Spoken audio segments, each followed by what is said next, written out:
just ran under the pew, and then I covered my head.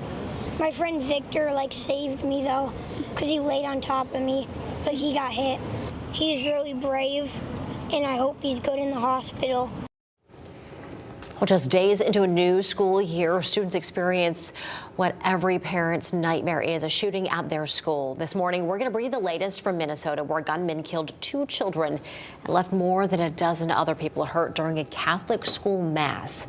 We have local reaction, plus what some local school districts are doing to protect our kids.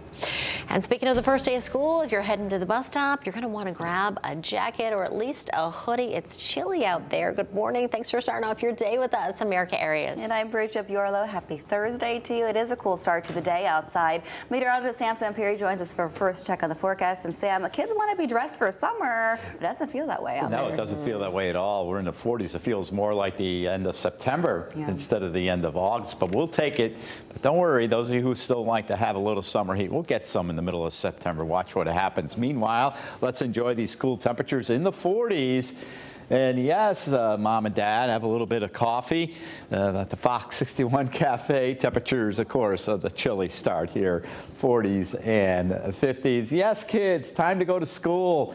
And again, we're starting off cool, but a nice afternoon shaping up. We're going to have temperatures up into the 70s. So right now we have mostly clear skies, some high clouds around.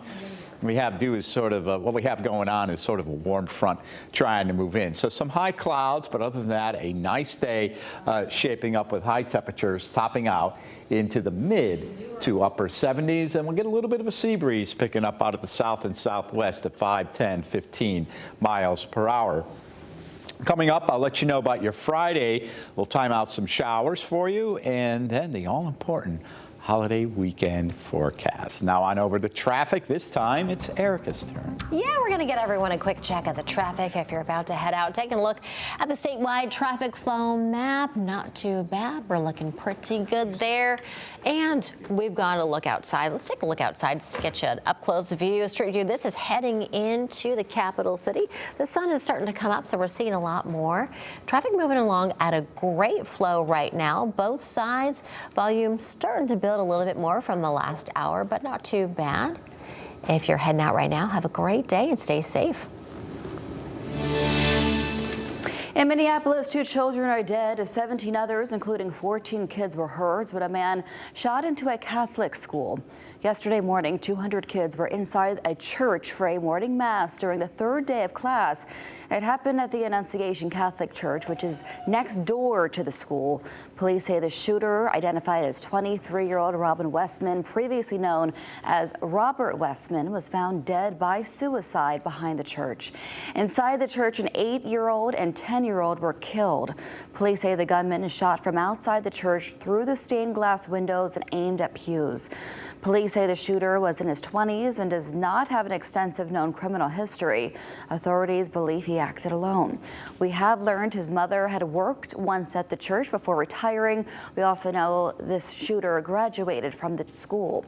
Police did not say what motive, if any, the shooter had. This was a deliberate act of violence against innocent children and other people worshiping.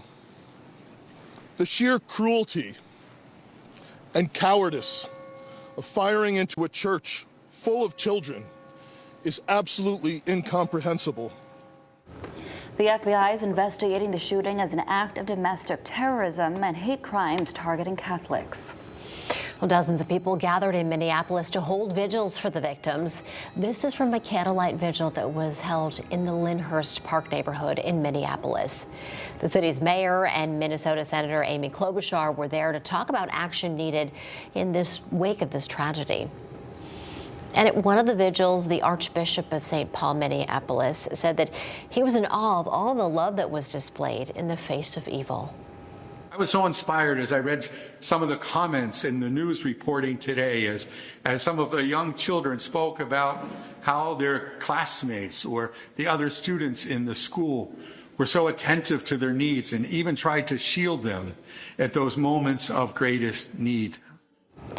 Meantime, Pope Leo released a statement about the tragedy in Minneapolis. In part, he said, quote, He was profoundly saddened to learn about the shooting. He also said that he is praying for the victims, first responders, and clergy. You're going to find more coverage on this deadly shooting in our Fox 61 News app. It's free. You can scan the QR code on the left side of your screen right now to download it. You can also go to fox61.com anytime. 6:05 now as kids head back for the first day in class in districts across our state. School security is top of mind in the wake of what happened in Minneapolis. Fox 61's Glenn Kittle is live in Middletown this morning with how that district is easing the concerns of parents and students. Yeah, good morning, Erica, Bridget. In light of that shooting that killed an 8 and a 10-year-old and injured 17 more, 14 of those injured children, this school district is not taking any chances. They say they're going to have an increased police presence at schools across the district coming up today as well as throughout the week. This is to reassure parents that their kids will be safe on their first day of school and beyond that.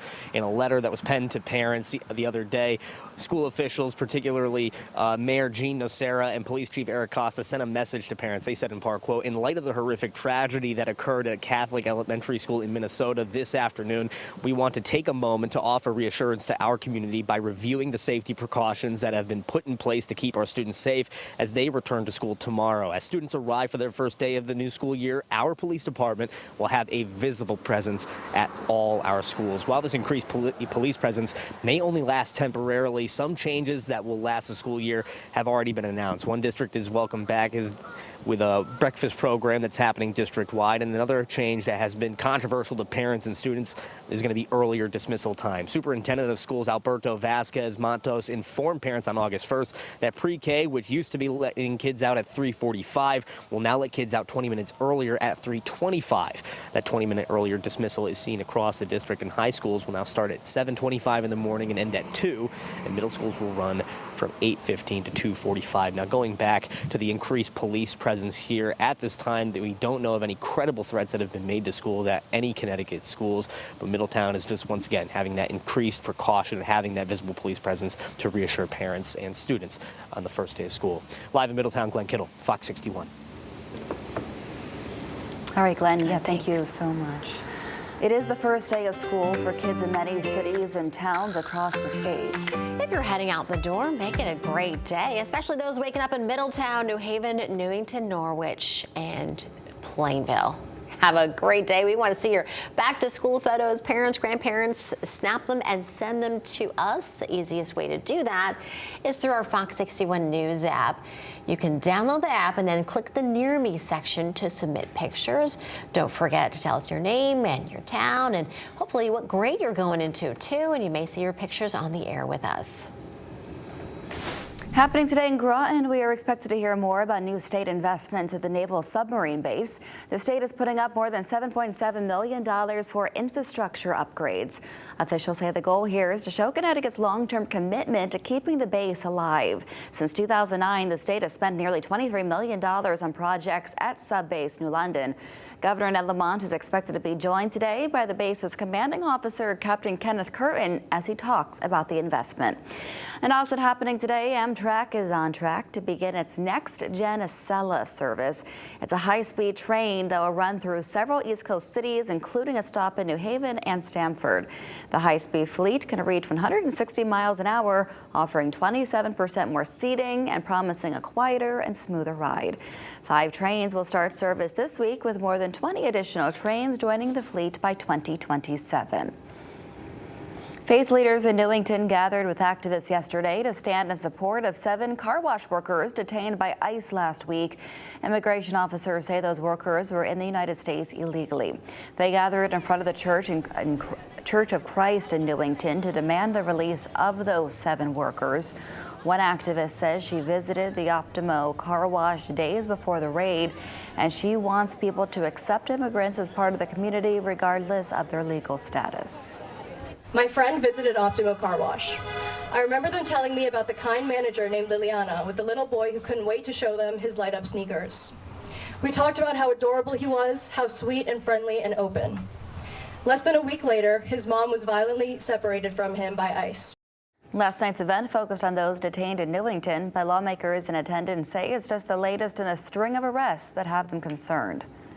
This is a time for good trouble. This is the time for Americans to rise up. This is the time for Americans to stand together. We are a nation of immigrants. These policies and demands alone cannot stop harm being inflicted by our federal government. But the fact that we cannot do everything must not keep us from doing something, because together we are. We reached out to the Department of Homeland Security for a statement about the Newington arrest 5 days ago. We are still waiting to hear back.